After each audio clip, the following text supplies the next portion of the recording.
Hello, Generals. Welcome back to this Thursday edition of the 5-Star News. I'm Jacob Morris. And I'm Mason Dotson. We're going to get you guys started like we always do with some school announcements and weather. Here's Nathan McCoy and Pierce Monroe with Heritage Happenings.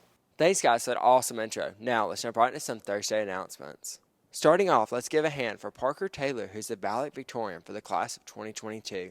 And also, we can't forget Aaron Lynn, who is the salutatorian for the class of 2022 as well. Congrats, you guys. The Heritage High School greenhouse will be open on Friday, April the 15th, and Saturday, the 16th, from 9 to 2 p.m. for our students and staff to buy beautiful plants that our FFA has grown in their very own greenhouse. For more information, visit the school website. Finally, tomorrow we'll be out of school for a Good Friday, so enjoy your long weekend. Now, let's get you over to Pierce for your weekend weather forecast. Thanks, Nathan, for those great announcements. Now onto your weekend weather forecast. Today there will be a 60% chance of rain with a high of 74 and a low of 53. Friday it will be partially cloudy with a high of 75 and a low of 47. And for Saturday it will remain cloudy and there will be a high of 75 and a low of 51. Now let's get you back to our anchors for more news. Thanks for those announcements, guys. Great job as always, and moving on to some news now. That's right, and we're going to get you guys started with the highest honors recap. That's right, before spring break, the valedictorian and highest honors students were elected. They were chosen for their academic excellency. Who won? Let's find out with Owen, Sammy, Seth, and Sean. So our salutatorian this year is Aaron Lynn, and our valedictorian this year is Parker Taylor. And basically, to get those two levels, you have to have attained the highest overall grade point average in your senior class. So we are super pleased with those two students and look forward to seeing what they accomplish. So this year's highest honors, we were very pleased with a lot of our students. To get highest honors, to graduate with highest honors, you have to have taken at least 6 of our honors or AP classes throughout your 4 years of high school, and you have to have a GPA of 90 or above.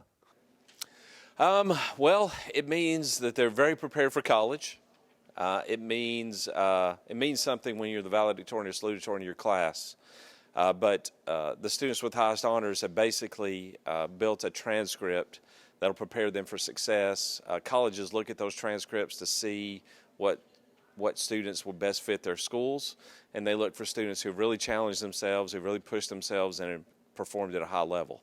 So these students, they'll be recognized at graduation. They'll be the first ones to receive their diploma. They'll be sitting up front. They'll have a gold tassel. And it basically just means that they've made their most of their time here at Heritage and have a great foundation for a future. I think it gives me an opportunity to show that I've just worked hard and I've been really dedicated to school and keeping up with everything, and just I've always wanted to try my best, and I think this shows that I have. Well, I know I was already accepted into UGA by this point, but I know the being valedictorian will just help me going forward there with getting positions. Congratulations, everyone, and great job. Hey, Jake, did you hear about the visit that some of the generals made to the ENR Center? I didn't, but did they learn anything valuable? I'm not sure. Let's find out with 5-star news reporters Penner Alton, Ethan Anderson, and Emma Youngblood.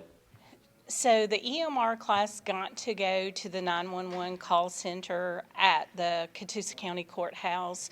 I wanted to take the students to where everything begins.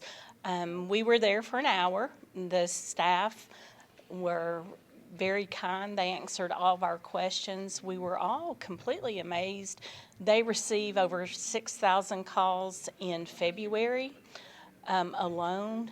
Those are not all emergency calls. Some are medical calls. Some are calls for the Sheriff's Department, Fort Oglethorpe Police Department, Ringgold Fire Department, and the Ringgold Police Department. All right. So, hey, the EMR class, which is the Health Talk 3 class, we went to the Catoosa County 911 Center, and it was a great trip. We got to learn about all of our 911 dispatchers who take in all the 911 calls and how they dispatch them to police, fire, EMS, all of the above. So it was really cool to be able to sit there and just see how they work and to be able to actually see the first line of the 911 call. So it was great.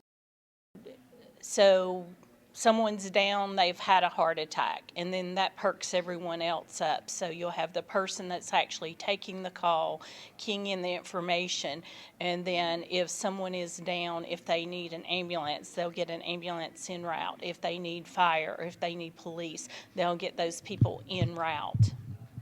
The trip was a really good experience. We got to see how the 911 center actually works, and it's really interesting. It's 4 people together just taking all kinds of calls. It looked really stressful and really impressive how they do their work, and really high respect for them as much as what they do. It was a really good experience, and I loved seeing how it actually works in there. We loved it. I loved it as a student because we actually got to see like how everything starts and where it starts at, and it was just a great time. Students enjoyed the opportunity. There's actually 4 people that work at consoles with 6 computer screens, and they answer appropriately. So they work individually and together. Seems like an awesome trip, you guys. Great job. Now on to some more news. Mr. Wynn and the band students put on an amazing performance the Wednesday before spring break. That's right. We had 5-star news reporters Ben Dineski. Check it out.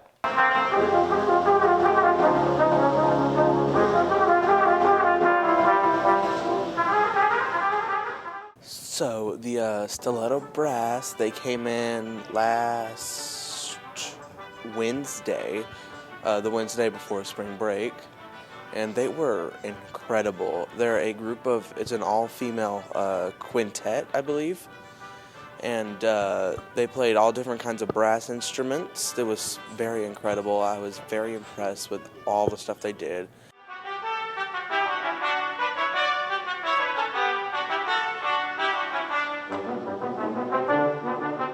Their performance was amazing. They're like a quintet brass group, and it was breathtaking to see them play. They've all been playing for decades. They're professionals. They're incredible, and it was inspiring, and it made me want to practice more.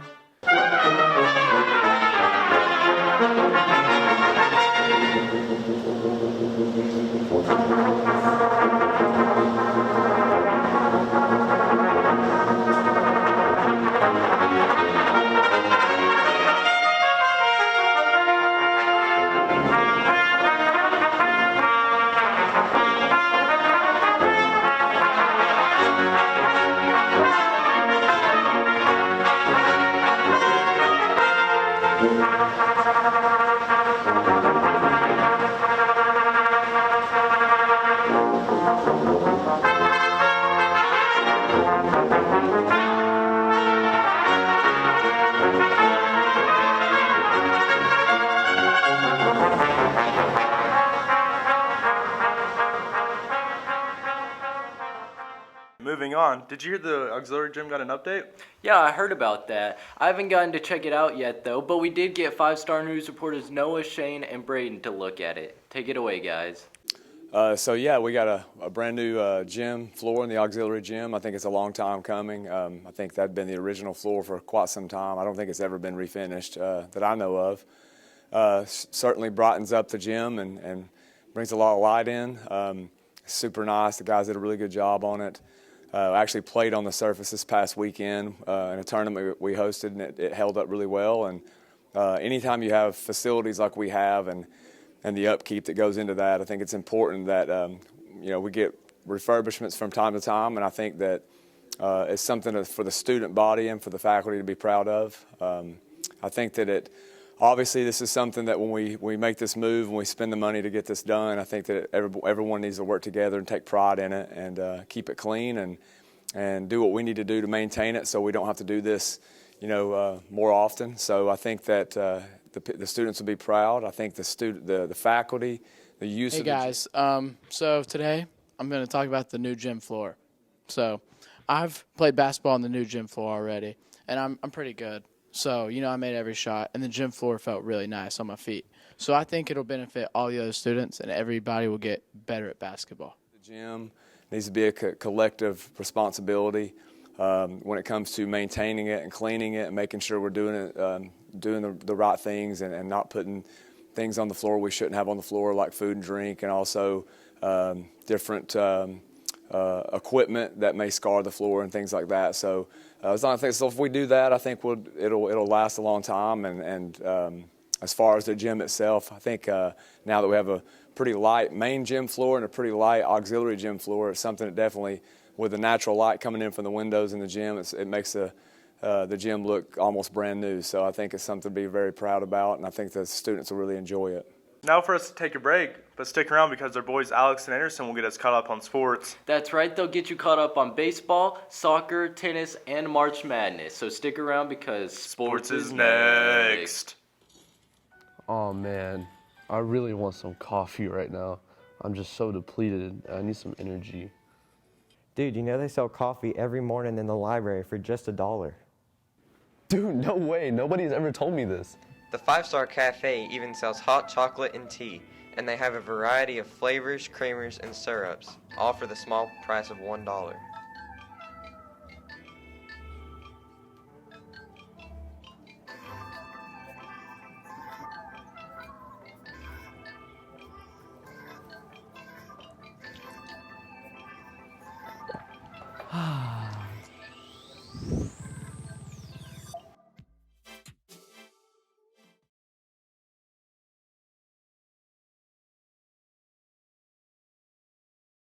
Welcome into sports, everyone. Anderson Brenton here along with Alex Bedwell to get you caught up on all of your Heritage General sports action from over the past few days. Yes, Anderson, and we'll get it started today with baseball, and our squad started up a series with Central Carrollton this past Tuesday.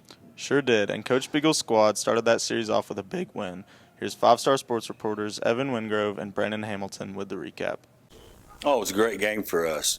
Obviously, we won 4-0. It was a very fast game, well pitched on both sides. It went pretty good. Our defense played great, and we hit pretty well, just probably not as good as we wanted to. Zach Barrett started for us and finished through a 2-hit shutout. I did pretty good. I went 7 shutout innings on I don't know how many strikeouts and gave up 2 hits. Well, offensively, I think we were kind of paced by 2 guys. Gage Shaver had 2 big hits for us, but J.C. Armour had 3 RBIs for us. He actually had an RBI in 3 separate at-bats. So he came through pretty clutch for us. It was a team game. I mean, defense played really good, had my back, and we got good. We got big hits when we needed them to, and had hits with runners in scoring position. Well, we got to go down Friday. You know, Friday's huge for us. We're trying to earn a playoff spot, and Friday's going to be big in deciding that. Congrats, guys, and good luck in the remaining 2 games. To tennis now, and both our guys and girls were in action in their region tournaments this past Monday and Tuesday down at Lakeshore Park in Dalton, Georgia. The girls took to the courts as the 3 seed, while the boys entered play on Monday as the tourney's 4 seed after finishing the regular season in a 3-way tie for second place. How'd the teams play? Here's Coach Green with the tourney results. All right, the boys tennis team wrapped up the region tournament earlier this week down at Dalton at Lakeshore Park, and the boys ended up finishing 3rd. Not really where we wanted to finish, but after we lost to Central Carrollton in the semifinals on Monday afternoon, that was really the best we could do. So we knocked off Southeast Monday morning to get into the semifinals, where we took on Central Carrollton. They had beaten us earlier in the year. We played them pretty close, but they ended up beating us 3-0. The score's a little bit closer than that. We were tight in every match, but they played the bigger points a little bit better than we did and got the win. So that put us in the 3rd, 4th place match to figure out who we're going to play in the state, either the other region's number 1 or the number 2. We took on Cedartown. They had beaten us a couple of weeks ago, so we knew it was going to be tough going into that match, but we played a really awesome match. Caleb Biddle got us started at number 3 singles with a big win. Played really well, won 6-2, 6-2. We followed that up with a big win at number 1 singles. Nathan Minton had only lost 1 match all year, and that was to the Cedartown player. But Nate played an unbelievable match. He won 6-2, 6-2 as well. So we needed 1 more match, and all the matches were pretty close. But our number 1 doubles team of Jed Johnson and Tanner Eady wrapped it up with just a great match. They had lost to those guys from Cedartown earlier in the year as well. and they got a little revenge on them. Played their best match of the year and clinched the match 3-0 for us. So we're really excited. We'll find out who we play in the state probably Thursday afternoon. Got some really good matches. Tanner and I, we are one doubles, and we beat the team that we lost to pretty bad the first time when we went and played them at their home. So it was great to get a win. And then also Nathan Minton at one singles, and Caleb Biddle got wins for us too. And the second doubles team of Walker and Anderson and second singles of JT, they were really close. And they were about to pull it out for us, but we just went ahead and ended it because we already won. So it was great, and we got third place, so really excited. But we know we'll be on the road. But I like our chances. We've got a really good, strong region here in Region 7 4A, and I think that's going to carry us over into our first-round matchup on the road. It's going to be tough that we're on the road, but I think we've got the guys that can do it and pull off a win.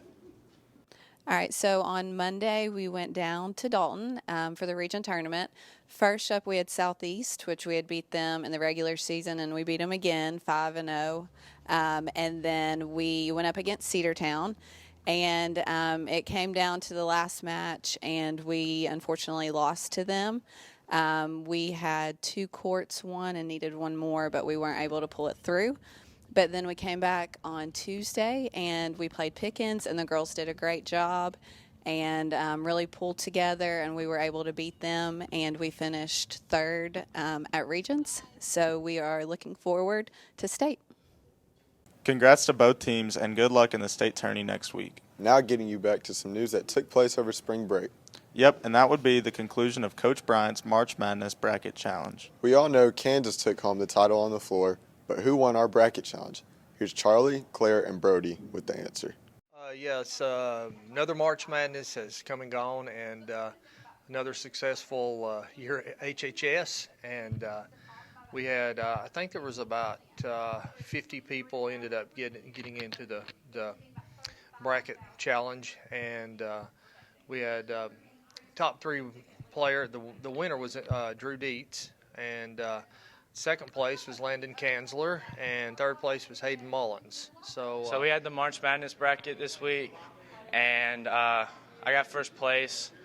It was a really tough bracket. I ended up winning because I had Duke and Villanova in the Final Four, but they both lost. So I don't know if your team, if your bracket you had Kansas winning or not, but not hardly anybody had North Carolina being in the Final 2. In Gonzaga, most people had Gonzaga winning or making to the national championship game.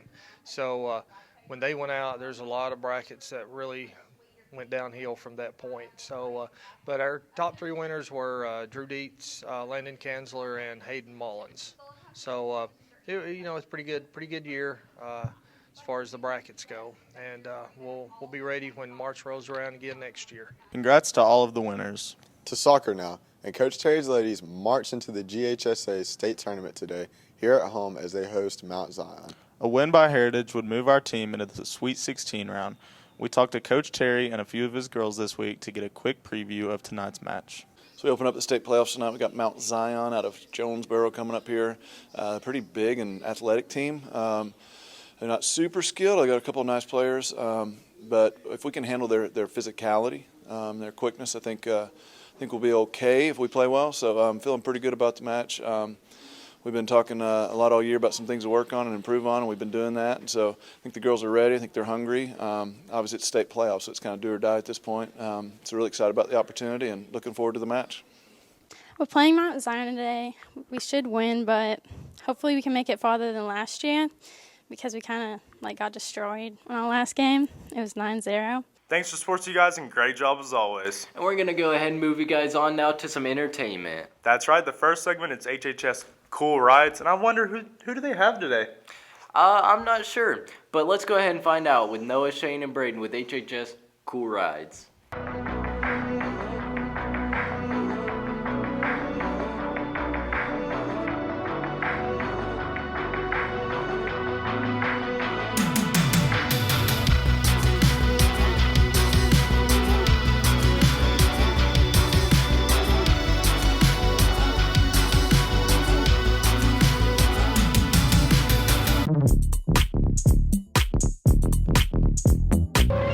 Camaro, fiery new creation from...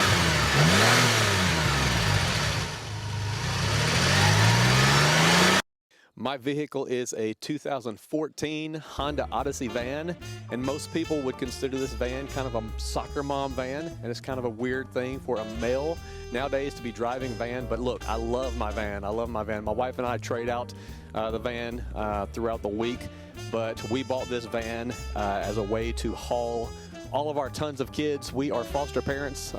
We've been foster parents for several years now, and we bought this van specifically for that reason, because we knew we would have a lot of opportunities when different kids would be coming in and out of our homes. The van seats up to 8 people, has all kind of wonderful features, including a Lifesaver, which is a DVD player, which again, most vehicles probably nowadays have those, but when you have lots of different ages of kids coming in and out of your life, DVD players are magic. So this is my van, and this is what I love. Okay, so this is my pretty blue 2008 Honda Fit, which I bought for my daughter when she started going to college. She attended Dalton State, and it served her well for over 4 years at Dalton State. And then she got married and moved to Italy, where she can't take her car. So I got her car. So if you're wondering, what did you do with your car? Well, my car before I had this one was this super cool first generation Scion XB that looked like a little white lunchbox with an underbite. But it was in a wreck and was totaled, and I was without a car for like a year and a half because we had like 3 cars at home that my kids and my husband drove. So I bummed rides all the time, and I just said, I know my daughter's heading out to Italy and I'll get her car. So I love this car because it's really sporty. It's a Honda Fit Sport. It gets awesome gas mileage, and it makes me think of my daughter when I drive it, so I don't miss her so much. So that's the story of my car. I love my car. I haven't named it yet, though. I should probably name it something. That was cool, I guess. But let's go ahead and talk about the school's most recent play, Godspell. Yeah, I enjoyed it, but nothing can top Les Mis. True. We had our 5-star news reporters Ian Gonzalez, Andrew Amick, and Benji Bev will go around the school and ask the students what they thought about it. Take it away, guys.